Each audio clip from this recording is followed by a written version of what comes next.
Hop et c'est parti.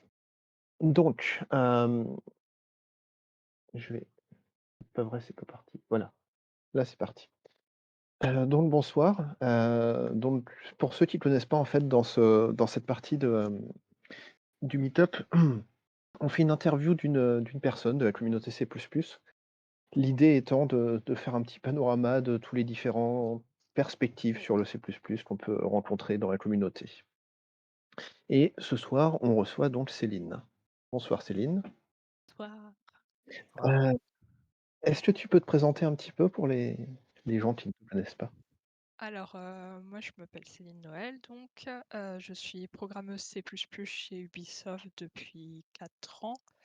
Donc, je suis rentrée en stage chez eux et puis, juste après mes études et pendant ces 4 ans, en parallèle, j'ai continué à donner des cours et notamment, des cours d'informatique et du coup, depuis cette année, je donne des cours de C++ à des master 1 à l'université de Champs-sur-Marne.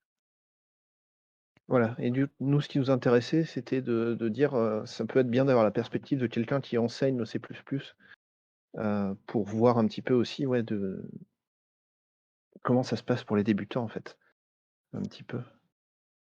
Hem, je sais pas Loïc si tu avais une question pour commencer? Ouais, déjà, est-ce que tu peux nous dire un petit peu d'où viennent tes élèves au sens, quels autres langages ils ont vus auparavant et dans quelle mesure ça peut aider pour l'apprentissage du C++ ou au contraire ça peut gêner pour l'apprentissage du C++? Alors, du coup, j'ai mes étudiants, en général, ils ont déjà fait du C avant et du Java. Hem et du coup, ils découvrent le C++ pour la première fois.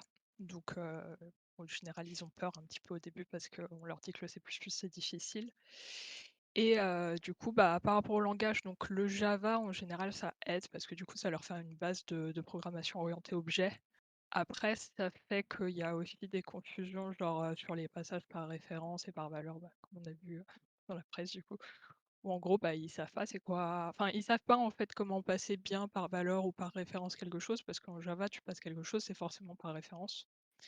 Et puis pour la partie C, d'un côté, ça aide un peu pour la mémoire, ou en tout cas ceux qui ont compris comment ça marche les pointeurs, mais du coup, il y en a d'autres que ça gêne parce que, ils essayent de passer les choses par pointeur, par exemple pour modifier les valeurs derrière, alors que, en C++, on les passe par référence quand il y a pas besoin de passer par pointeur.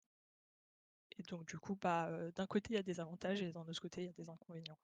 Donc, Et je sais pas ce qui serait le mieux, passer, faire rien avant et direct moi faire le c'était suivi. la question qui allait venir, c'est si tu étais, la seule, décideuse sur le choix global du programme des étudiants, est-ce que tu préférerais continuer comme ça ou est-ce que tu préférerais finalement, commencer le C++ avec des gens qui seraient, complètement novices et qui du coup ne partiraient de plus loin mais auraient moins de mauvaises habitudes à oublier? J'ai pas de préférence, moi, ils viennent et je les prends et et je fais ce que je peux avec et voilà. Donc, non, je pense que les 2 profils, en fait, ont vraiment des avantages et des inconvénients à chacun et après, faut adapter du coup l'enseignement à qu'est-ce qu'ils ont vu avant pour essayer de désapprendre ce qu'il y a à désapprendre et apprendre ce qui manque. Est-ce que tu peux nous parler un petit peu du volume horaire global, de l'enseignement et comment est-ce que tu qualifierais le niveau des étudiants une fois qu'ils ont fini ton cours? Alors donc, j'ai fait la correction des projets, enfin je suis en train de faire la correction de leurs projets. Donc du coup en termes de volume horaire, cette année j'ai eu 2 fois 12 heures ou 12 fois 2 heures plutôt, c'est mieux et de TP et de pratique. Après donc ce que je faisais, c'était un cours inversé donc ils avaient un cours en fait à lire chez eux et à travailler chez eux avec des exercices et après je les avais en 2 heures de TP, par semaine. Et donc du coup, sur, ce que j'ai eu l'impression qu'ils ont appris à la fin du cours, je pense qu'ils ont appris plein de choses, j'espère en tout cas. Sur leur niveau, il y en a qui sont relativement bons, qui ont compris plein de choses et en général, c'est ceux qui savaient déjà en fait aller chercher sur internet des trucs tout seuls et qui étaient un petit peu, autodidactes de base. Et après pour les autres, j'ai l'impression qu'on n'en a pas trop perdu. Il y a des gens qui ont lâché, mais parce qu'il y avait trop d'autres matières à côté et que du coup ils ont fait un choix. Mais globalement, ceux qui sont restés et qui venaient à tous les TP, bah, ils ont l'air d'avoir appris des choses, ils ont l'air d'avoir un niveau, moyen, c'est pas des experts, hein, du tout, mais ils ont appris des choses et c'est correct. Ils Et ils ils seraient ont autonomes compris. aujourd'hui pour développer un programme ou? Oui, oui, on peut leur demander, je pense, de développer un petit programme, ils sauront faire. Heu, Ils sont pas encore capables de vraiment débugger bien du code et d'analyser bien du code, même si, bah, du coup, c'est beaucoup mieux qu'avant. Ouais, ça reste correct. Je pense que, enfin, en M2, il faudrait un cours de plus, en fait, pour, vraiment rentrer dans, déjà, les détails du langage et vraiment repartir sur, comment faire de l'analyse de code correct, comment architecturer ses programmes, comment faire tout ça, parce que en fait, c'est ça la partie qui manque. Autant sur la partie C++, bah, enfin, les notions du langage et tout ça, bah, ils ont appris et ce qu'ils ont appris, il y a pas de souci, ils savent l'appliquer et tout ça. Mais pour la partie vraiment réflexion et comment architecturer les choses et tout ça, la plupart, faudrait qu'ils aient un cours de plus ou en tout cas qu'ils aient une expérience en entreprise pour vraiment redévelopper bien. C'est pour ça qu'ils ont des stages de toute manière. Et la sémantique de valeur ou d'entité, c'est des choses qu'ils maîtrisent? Ça dépend lesquels. Il y en a qui ont Ils toujours ont du tous mal, mais assisté à la présentation ce soir, oui. il y a eh non, j'ai une élève qui est là, normalement et non, enfin, comment dire? En gros, c'est des points qu'on évalue sur leur projet, donc ils le savent et ils essayent de faire attention avec ça, mais il y en a qui font toujours, bah, des petites erreurs, qui passent des choses par copie alors qu'ils ne devraient pas, heu bah, il y a toujours des problèmes de code, mais après là, c'est plus vraiment valeur et référence, c'est plus sur la partie ownership des objets, où ils ont du mal, en fait, à savoir qui doit posséder quoi, comment est-ce qu'on passe un objet à un autre pour que l'autre puisse l'utiliser sans en avoir l'ownership. Enfin, tout ce qui est, finalement différence entre, composition et le deuxième, celui qui est pas la composition. Enfin, c'est agrégation, où ils ont du mal du coup et ils ont du mal aussi à gérer quand est-ce qu'un objet disparaît, bah, du coup, faut que tous ceux qui regardaient cet objet perdent la référence qu'ils avaient dessus, parce qu'ils ont des dangling références après. Ils ont du mal encore avec ça.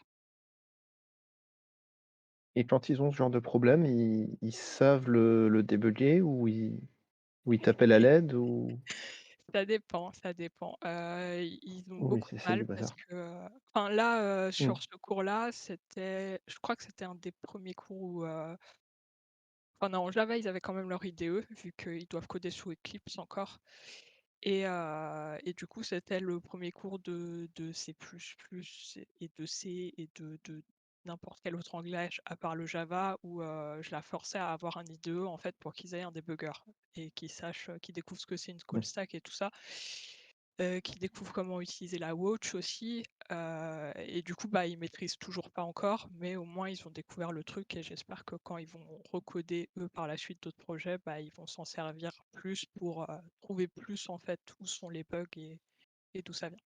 Et pour l'instant, je dirais pas qu'ils maîtrisent. Il y en a peut-être qui maîtrisent, mais, c'est pas la majorité.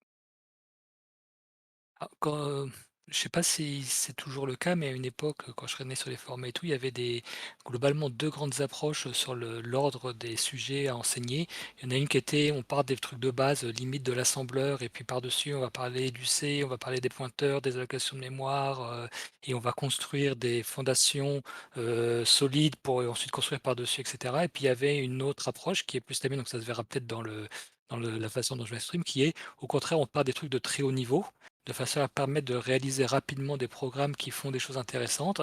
Et seulement au fur et à mesure qu'on progresse, on leur dit, bah, écoutez, là, ce que vous avez utilisé, en fait, c'est pas un truc préfabriqué, mais c'est un truc que vous pourriez faire vous-même, et on regarde un petit peu ce qui se passe dedans. Toi, tu es plutôt de quelle approche? Et bah, celle que tu as dit, en dernier là, parce que, enfin, si tu pars du plus bas, tu vas perdre déjà la moitié des choses parce que c'est déjà enfin la moitié des étudiants, pardon, parce que c'est déjà très technique. Donc déjà, c'est pas très, très, très, très inclusif, je pense comme méthode pour partir, apprendre le C++. Et en plus, enfin, tu perds, l'intérêt de beaucoup de gens et si les gens ils sont pas intéressés, bah, ils ont du mal à apprendre. Donc oui, oui, moi je suis plutôt d'avis qu'on leur apprend déjà à faire des choses, même s'ils comprennent pas exactement comment ça marche, au moins ils savent faire et ensuite après on leur explique comment ça marche dedans. Et je pense que c'est important de pas s'arrêter, à la moitié qui est, voilà, tu sais faire ça et voilà. C'est bien, pour, bah, des étudiants dans le supérieur de savoir derrière, une fois qu'ils ont compris comment utiliser les choses, comment ça marche vraiment. Heu, Parce que si tu apprends que la moitié après, bah, quand ils se retrouvent confrontés à des problèmes un petit peu similaires, bah, ils savent pas vraiment comment adapter, ce que tu leur avais appris. Voilà. Ouais, Louis, tu es en train de lire une question Ouais, qu'il j'ai a regardé. sélectionnée. Voilà. En fait, la question globalement de Guillaume, c'est, comment est-ce que tu fais pour intéresser les étudiants au C++, si des étudiants qui seraient pas déjà dans ta classe, en fait? Enfin, si tu devais expliquer aux gens, pourquoi il faut qu'ils apprennent le C++. Bah, je leur dis que c'est rigolo. Je sais pas. Lui, Déjà, en fait, son inquiétude, peut-être pour, expliquer, c'est qu'il a des étudiants Epitech, mais qui choisissent pas le C++ comme langage parce que justement ils ont peur, ils ont l'impression que ça va être, des souffrances inutiles. ah oui, OK, d'accord. C'est comment est-ce que tu fais pour intéresser les gens qui ont l'a priori de c'est dur Ouais. OK. Bah, déjà, 2 solutions, soit tu les forces à prendre la matière Mmh. et comme les M1, hein, ils avaient pas le choix. Soit, bah, soit, tu leur mets des paillettes dans les yeux en leur montrant, je sais pas, c'est dur de mettre des paillettes dans les yeux en montrant du C++ quand on n'a jamais vu de C++ parce qu'en général ça fait plus mal aux yeux qu'autre chose. Est-ce que Comment d'ailleurs le faire? fait que tu Je sais bosses pas. chez Ubisoft, c'est un moyen que tu peux avoir toi de leur mettre des Oui, paillettes dans les yeux? si, c'est vrai, si, ça c'est effectivement, tu peux, utiliser les jobs où, c'est, ouais, y a quasiment que des procs C++, dans ce domaine-là et si c'est un domaine qui fait rêver, bah, forcément ça attire un peu plus. Mais, Et si tu sinon, si tu co apprends Java, tu feras de la base de données, si tu apprends du C++, tu feras un jeu en 3D. C'est un peu ça le message que tu essaies de faire passer? oui, puis le Java, c'est pas très drôle. Alors que le C++, c'est vachement rigolo comme langage, enfin, j'ai des étudiants, ils m'ont dit, voilà, le C++, au début, je croyais que c'était dur et au final, bah, c'est pas si dur et c'est marrant, quoi. Enfin, ils étaient contents de venir en TP, la plupart. Voilà, Ça se passe bien le C++, c'est marrant. oui. C'est quand ça se passe plus bien que c'est moins marrant. Mais même quand ça se passe plus bien, on peut s'amuser aussi. Débugger, c'est drôle des fois, jusqu'à un certain.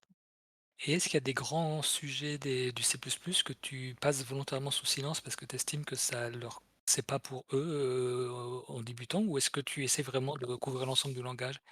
Non, il y a des trucs, que déjà j'ai pas eu le temps de parler, genre je voulais parler de la moue sémantique par exemple et au final j'ai pas eu le temps et finalement je me dis que, bah, c'est peut-être pas très important. En fait, j'aimerais bien qu'ils rajoutent un autre module en master 2 où je puisse, Mmh. décaler, tous les trucs, dont j'ai dû parler pour qu'ils puissent comprendre, genre, comment ça se passe, le polymorphisme, quand tu appelles, enfin la résolution des virtual tables et tout ça. J'aimerais bien le passer là-dedans parce qu'en fait, tu vois, ça te sert pas à coder les trucs de base, mais c'est bien de le savoir, donc je l'ai mis quand même. Mais du coup, eh ben, il y en a qui ont un petit peu décroché par rapport à ça et c'est dommage. Donc j'aimerais bien le faire en vraiment 2 parties et que, bah, les gens qui viennent, dans le module de C++ avancé en M2, bah, que ce soit, presque une option et qu'ils la choisissent parce qu'ils ont vraiment envie de travailler là-dedans et qu'ils ont envie de consacrer le temps de leurs études aussi à vraiment essayer de creuser dans le langage. Mais sinon, enfin, donc pour reprendre la question, passer des choses sous silence, volontairement, oui, j'ai pas de souci à le faire, si ça leur permet d'apprendre mieux, en fait. Et puis, s'ils ont besoin d'aller voir plus loin et qu'ils sont curieux, il y en a qui posent des questions et je leur donne des liens ou je leur dis d'aller voir plus loin à ce niveau-là. Toujours Guillaume qui te demandait, si tu essayais d'aborder vraiment les spécificités du C++ ou si tu te concentres il dit sur syntaxe grammaire en fait, mais ouais, sur, faire des choses avec le langage. J'ai pas compris, du coup, la Est-ce que tu te question. concentres plus sur, exemple, sur, le fait qu'en ouais, C++, on essaie de faire beaucoup de choses à la compilation plutôt qu'au runtime, le fait enfin, tu vois, sur la manière dont on peut vouloir parfois faire une gestion de la mémoire un peu plus, manuelle pour essayer d'optimiser les choses, tout ce qui fait qu'on programme peut-être pas de la même manière, en C++ que dans d'autres langages, en fait. Heu, j'ai pas trop abordé les points, enfin, par rapport aux spécificités du langage par rapport à d'autres langages, j'ai insisté sur le fait que, faut gérer la mémoire proprement, par exemple. C'est des choses auxquelles on mmh, réfléchit pas en Java, mais en C++, c'est très important. La manière dont on architecture les choses aussi, comme je disais tout à l'heure, l'ownership, c'est des choses sur lesquelles j'insiste et qui sont, je trouve, un peu spécifiques au C++. Hem, Après sur des trucs vraiment plus poussés, genre, essayer de garder votre truc contigu en mémoire, blablabla, et des trucs de la performance, ça j'en parle pas parce que pour moi, c'est trop ouais. détaillé et spécifique, c'est des choses qui découvriront par la suite, je pense s'il y a besoin. Je préfère me concentrer sur la partie déjà globale. On essaye de faire des choses et de découvrir le langage. Tu as Alors après, il y a une vaguement question, évoqué. vas-y, vas-y, non, si Ah, tu veux tu as continuer dessus. vaguement évoqué le fait aussi que, l'apprentissage non pas de l'écriture du code, mais de la lecture du code. Est-ce que tu peux en parler un petit peu plus et qu'est-ce que tu essaies de faire par rapport à ça? Alors, moi déjà pendant mes études et même, après mes études, en fait, quand je suis rentrée en entreprise et que j'ai vu, le temps qu'on passait en fait à analyser du code et à lire du code et simplement à débugger, et je me dis qu'en fait c'est très important qu'on fasse ça pendant les études, qu'on les force en fait à aller sur des projets et à lire le code qu'ils n'ont pas écrit. Parce qu'aujourd'hui, globalement tous les projets qu'on leur propose de faire, c'est quasiment tout le temps, vous réécrivez un projet de from scratch et du coup, ils prennent pas l'habitude en fait d'aller lire les trucs des autres pour aller comprendre le code, et sauf que c'est ce qu'ils vont faire quand ils sont en entreprise, en fait. Donc du coup, je pense que c'est important de les familiariser avec ça, et donc moi, le projet que je leur ai fait faire cette année, c'est en gros, on leur donnait une, base de code, avec un aéroport qui marche et tout ça. Il y a des avions qui arrivent sur un petit aéroport et qui repartent, et donc on leur donne un truc qui fonctionne déjà à la base, donc c'est aussi pour le côté, quand ils lancent, ils ont déjà quelque chose qui marche, donc ça donne un peu envie. Et après on leur demandait de rajouter des choses dedans. Donc ça leur faisait en fait ça les forçait finalement à aller analyser du code qui est pas le leur, à aller comprendre comment il marche, à aller débugger finalement et à s'adapter à ce qu'on leur propose pour aller rajouter d'autres choses. Et donc je pense que on devrait en fait le faire même avant, dès la L2 ou la L3, parce que ça les aiderait beaucoup en fait à progresser beaucoup plus vite. Des étudiants qui font de l'open source à côté ou des choses comme ça? Je Ou est-ce sais que pas, tu sais peut-être. d'ailleurs, en fait? Je sais pas. Peut-être, mais je suis pas sûre du tout. Heu, Une je question de Joël par rapport à quand tu parles Ouais, des question licences et politique. cetera, qui est un peu lié et qui lui dit que l'un des plus gros freins qu'il avait quand il enseignait C++ à la fac, c'était l'inertie des gens qui gèrent les filières et qui, du coup, j'imagine, n'étaient pas forcément prêts à accepter des propositions d'organisation des cours et cetera. Est-ce que toi, c'est quelque chose que tu as pu rencontrer de ton côté ou pas? Moi de mon côté, en gros, on m'a dit: «Tu peux faire ce que tu veux, tu es responsable du C++ dans la filière», et voilà.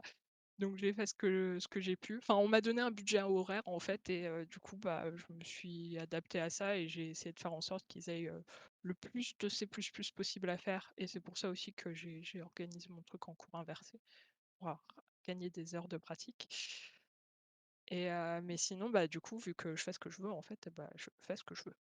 C'est peut-être Précise un parce petit que peu ton cours inversé parce que je suis pas sûr que tout le monde connaisse le alors, concept.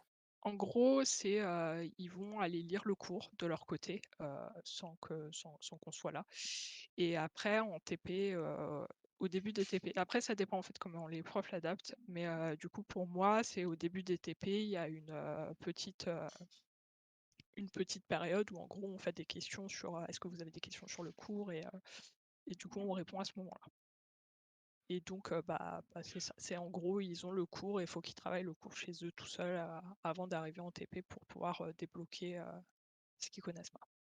Et du coup, le Bah, cours, c'est ils un ont cours que tu fais toi ou c'est tu peux leur dire: «Bah, voilà, le source troupe, vous lisez les chapitres 15, 16, 17 pour demain»? bah, moi j'ai écrit mon cours, parce que mais c'était peut-être pas une bonne idée parce que ça m'a pris un temps phénoménal. Mais, vu Non que mais je connaissais pas forcément d'autres sources où ça allait suffisamment dans le détail, genre il y a les trucs, du site du zéro et tout ça, enfin, ou Open Classroom maintenant. Peut-être ça on a vu le aurait haussement de sourcil de Loïc. Visiblement, il est d'accord avec toi. non, mais peut-être, tu vois, ça marcherait bien, j'en sais rien, mais, j'ai pour moi, en fait, ça je l'ai il me semble que c'est celui de C que j'avais fait moi quand j'avais commencé à programmer. Mais, je trouve que ça va pas assez, en fait, dans le détail et le bas Mmh. niveau quand je veux aller dans le détail et le bas niveau et donner plus d'informations sur un point et insister sur certains points. Et du coup, et bah, j'ai tout refait de zéro. Du coup, c'est pas bien parce qu'il faut pas réinventer la roue quand on fait de la prog, mais du coup, j'ai fait. Et C'est d'ailleurs, pas il est pas mmh. fini mon cours. La difficulté, c'est que là, il y a des profs qui peuvent faire des cours une fois, ils l'écrivent une fois et puis ils l'utilisent pendant 20 ans. Toi, tous les 3 ans, il faut réécrire, quoi. Bah, je sais pas. Peut-être qu'il y a des choses qui vont quand même, garder l'inertie. Genre, Rester je pense pas globalement vrai, qu'on oui. ouais, les classes et tout ça, on va toujours faire des classes plus ou moins de la même manière. Sur les concepts, on va pas avoir, genre, on va pas, virer, RAI et dire: «Bah, non, on fait plus de Smart Pointer», par exemple. Il y en aura peut-être des nouveaux, mais je suis même pas sûre, donc, Tu leur enseignes RAI en utilisant ce heu terme-là ou pas? je leur ai dit, je leur ai sorti le terme, pour qu'ils sachent, Mmh. bah, comme ça Le si un reconnaître, jour, s'ils le voient, ouais. voilà, que si Mmh. on leur dit un jour RAI, ils savent à peu près à quoi ça fait référence. Mais, du coup, oui, le fait de dire, bah, vous utilisez des smart pointers et quand vous faites, des Mmh. choses dans le constructeur, vous essayez de faire la même chose dans le destructeur et après vous pouvez utiliser cet objet n'importe où et plus avoir à Oui. gérer les ressources. Mais, enfin, pour la Mmh. partie RAI, en fait, je me suis vraiment plutôt concentrée sur la partie utilisation d'objets qui font déjà ça, heu, comme les smart pointers ou les stud files ou les stud strings, bah, tous les containers finalement. Plus que sur la partie implémentation parce que comme j'ai dit, j'ai pas eu le temps de parler de stud move donc, si on peut pas mover les choses, c'est difficile de faire du RAI bien. Heu, Il y avait une autre alors il y question avait un petit peu différente, ouais, qui était, ouais. est-ce que ça a pas été trop dur de rentrer chez Ubisoft, donc j'imagine du coup en particulier en tant que Mmh. débutant, quoi? Puisque c'était Heu, ton premier boulot, c'est ça? oui, oui, c'était mon premier boulot, mais je suis rentrée avec, le programme qu'ils ont pour les stagiaires, donc, en fait, ça allait. Mais, enfin après les critères de recrutement sont assez difficiles quand même. J'aimerais bien qu'ils fassent leur recrutement un petit peu différemment, mais, bon, pour être un petit peu plus inclusif. Alors maintenant, il y a 2 questions qui sont arrivées. La première, c'était si tu utilises des concepts d'autres langages, en fait, pour expliquer les trucs, comme ils ont déjà des connaissances dans d'autres langages. Et l'exemple donné, alors après, du coup, je sais pas si c'est un langage que tes élèves utilisent, c'est, en C++, on parle de RAI et apparemment en Python, c'est, with, le mot-clé qui, donne plus ou moins la même chose. Tu essayes de faire des ponts comme ça, des fois, avec tes élèves ou Heu, non, pas trop, pas particulièrement? parce que déjà Ouais. je sais pas c'est quoi Wiz, Je pense que c'est en Ouais, Java, non, ce serait le c'est try pour with le resource peut-être si tu ou en C# ce serait le using, tu sais, c'est le fait OK, de ouais. d'avoir, un scope, que quand tu sors du scope, il y a du nettoyage qui est appelé, en fait. OK. Bah, du coup, en fait, j'ai pas beaucoup de ponts à faire, dans le sens où, les ponts que je peux faire, c'est avec le C et le Java et le Java, Ouais. je suis un peu trop nulle pour pouvoir vraiment arriver à faire des ponts Mmh. et le C, enfin, faire des ponts avec le C, en général, c'est pour dire: «Bah, voilà, une référence, c'est comme un pointeur nul». Bah, enfin, qui peut pas être nul un petit peu et puis, Mmh. en final, il y en a beaucoup que ça embrouille plus qu'autre chose donc Mmh. Et quelqu'un d'autre qui demandait si, si tu faisais enfin, pourquoi pas des projets de combat de bots? Je sais pas si tu as déjà fait du coding game, mais c'est, ça on te ce donne un moteur de jeu, en fait, et puis chacun crée son petit bot, dans le bah, ce moteur de serait jeu. ce serait chouette. En vrai, je pense, il serait content en plus de le faire, Mmh.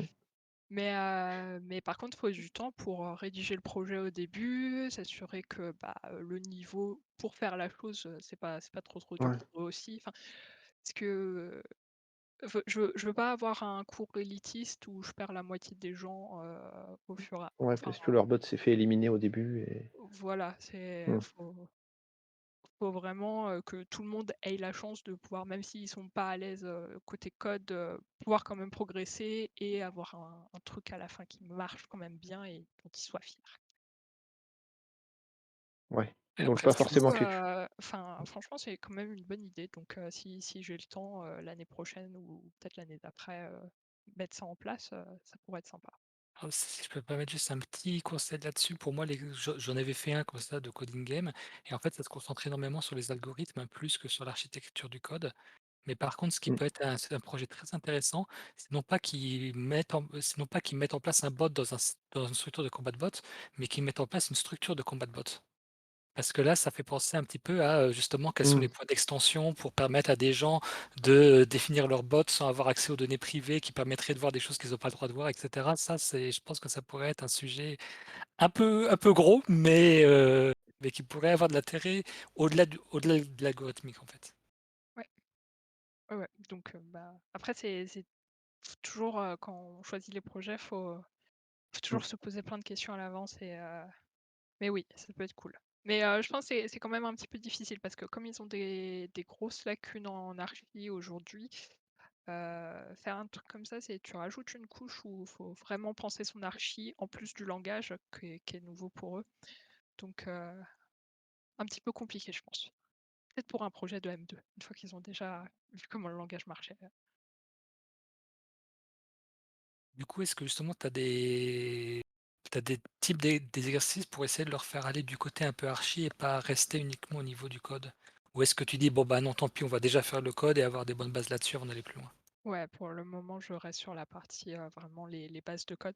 Les gens qui sont intéressés, qui posent des questions et qui ont l'air de bien avancer, oui, je vais aller les conseiller sur la partie architecture, genre, bah, ça peut être, faites pas des singletons ou, plutôt que de passer l'objet Toto et de faire, Toto.get machin dedans, dans une fonction, bah, tu passes directement le get machin, pour éviter d'avoir une dépendance.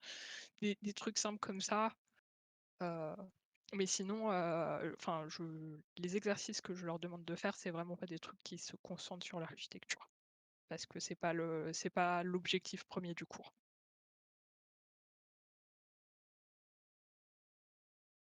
Alors, je crois qu'il y a pas d'autres questions, je crois qu'il y a pas d'autres questions dans les questions et je commençais à essayer de regarder les discussions, mais ça part beaucoup en débat sur le Java.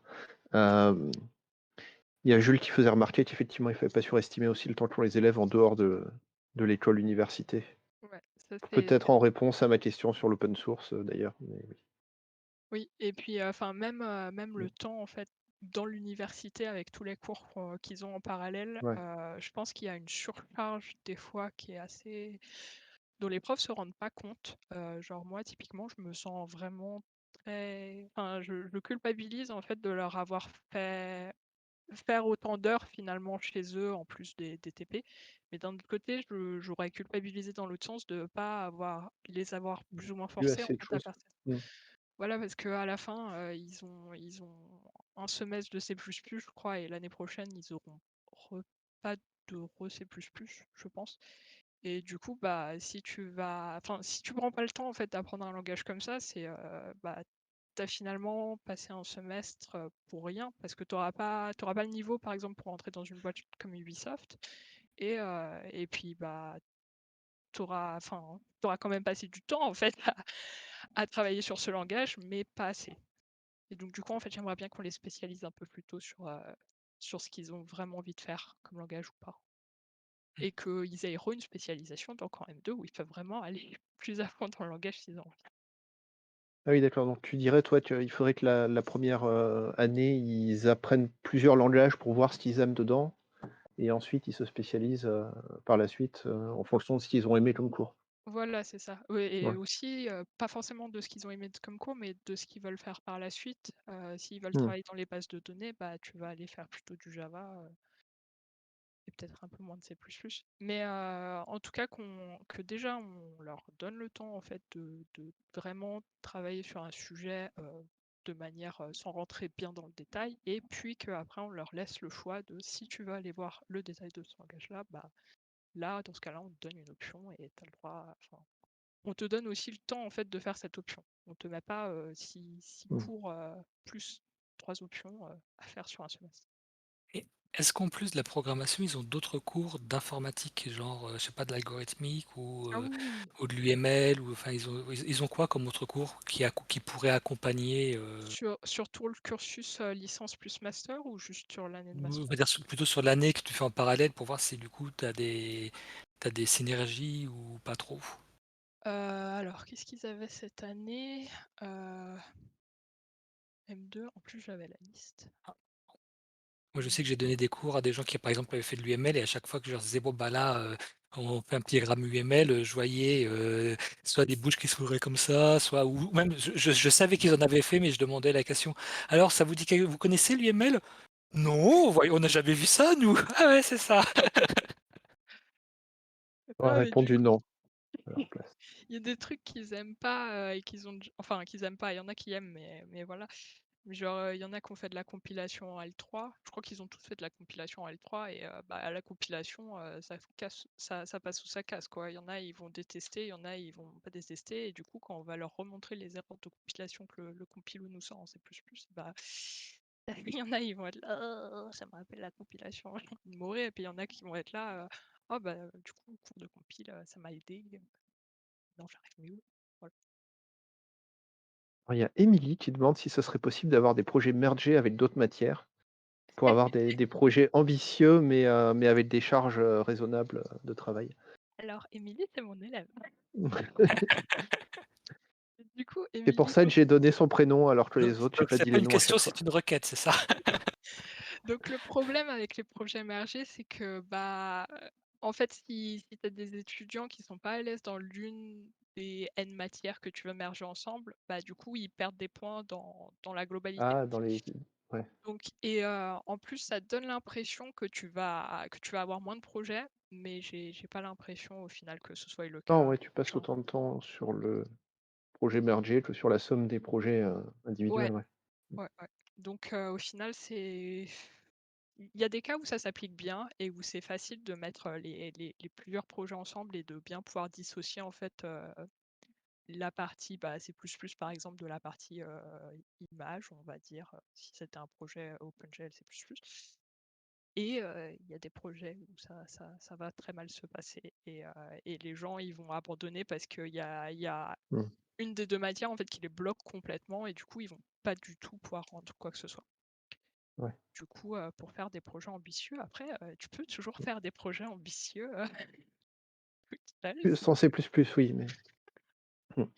Et Hem, si tu avais une baguette ouais, magique pour changer une fonctionnalité du C++, non pas dans le cadre du boulot, mais dans le cadre de l'enseignement, un truc qui vraiment te simplifierait la vie si c'était fait mmh. les différemment en C++. notes, Et quoi? qu'on les notes, pas de notes, qu'on on les note pas, qu'à la fin on rende une Ah, donc plus au niveau évaluation des cours. avec, Ah. Mmh. Ah moi je parlais une fonctionnalité du C++. Dans le ah langage. pardon, OK, désolée, le contraire.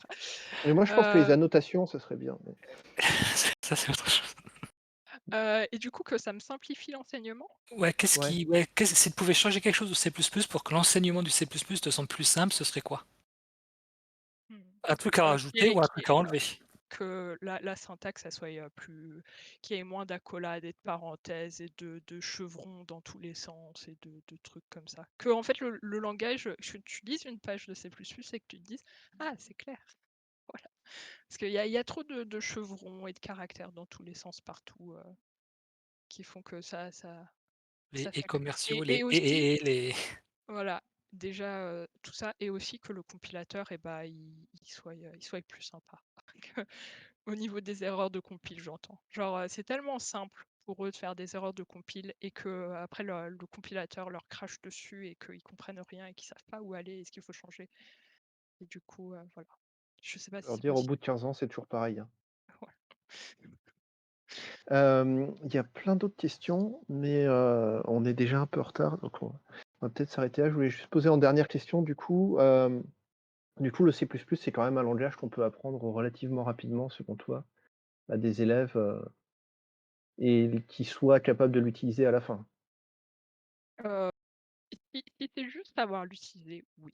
C'est Mmh. genre, si tu veux, faire un petit truc enfin mais après, tu vois, tu prototypes pas trop, en fait, en C++, donc juste savoir utiliser ce langage-là pour faire des petits trucs et bah, c'est pas très intéressant, je pense. Genre, vaut mieux prendre des langages type Python pour faire des petits trucs, dans son coin où tu as pas besoin de vraiment aller en détail et du coup, en fait, si tu veux scaler pour apprendre vraiment plus de choses et bah, dans ce cas-là, en fait, tu peux pas dire, voilà, on a un cours de 6 heures et pouf, on fait du C++. Mmh. Enfin, pas de 6 heures, de 6 fois 4 heures ou 6 fois 2 heures. Donc en gros, à la sortie de ton cours, tu penses qu'ils en savent suffisamment pour pouvoir trouver un job où on va les accompagner par la suite, mais que par contre, Voilà. tu les jetterais pas Mmh. tout seul dans la nature à développer? Bah, les meilleurs si, ceux qui sont un peu autodidactes et qui peuvent, enfin qui vont en fait aller chercher par eux-mêmes derrière plus de matière en fait pour comprendre, les subtilités. Mais, ouais la plupart en fait c'est de toute manière en fait le gros de ce qu'ils vont apprendre ce sera quand ils sont dans leur premier emploi donc, mais après c'est bien Mmh. en fait qu'ils soient accompagnés, qu'ils aient des pas forcément des seniors mais au moins des gens qui leur montrent: OK, fais plutôt ça comme ça parce qu'il y a des vrais avantages. Parce que à chaque fois, tu as tout un tas de situations, heu, où tu as pas une réponse qui s'adapte à tout et du coup, en fait, toutes ces situations-là, ils veulent les rencontrer au fur et à mesure et se dire: «Ah bah, dans ce type de situation-là, c'est plutôt comme ça parce que blablabla» et tu vois, on peut pas dans un cours de C++ passer au-dessus de toute cette montagne de cas possibles. Genre, il y en a plein qui demandent, par exemple, bah, mes friends, c'est bien ou c'est pas bien? Bah, ça dépend de ce que tu veux faire derrière et C'est bien l'héritage quand que c'est tu bien veux. utilisé, mais c'est pas bien quand c'est pas bien utilisé. Voilà Voilà. et tu as toujours des Ça cas dépend. où, bah, c'est voilà, c'est toujours ça la réponse, c'est: «Bah, ça dépend». Donc au final, c'est ce ça dépend, c'est tous les cas qu'ils vont rencontrer quand ils vont être dans leur job, et ils vont comprendre finalement, bah, pas par eux-mêmes forcément, mais en étant confrontés à la situation, pourquoi est-ce que telle ou telle solution, ça marche dans ce cas-là et pas dans un autre? OK. Bah, écoute, merci beaucoup, Céline. De Tu rien. peux éventuellement aller voir les dernières questions auxquelles on n'a pas pu répondre et Bah, je répondre directement dans la discussion, en chat, faut que j'aille dans discussion par la grande suite. salle et que je regarde dans Ouais, questions. ou tu peux regarder questions-réponses et discussion grande salle et discuter avec les gens, si OK, si d'accord. tu veux. Mais tu es pas obligé, tu peux aussi, suivre, la présentation de Joël, en D'accord. restant très concentré. Et merci beaucoup en tout cas. OK. Oui. Merci.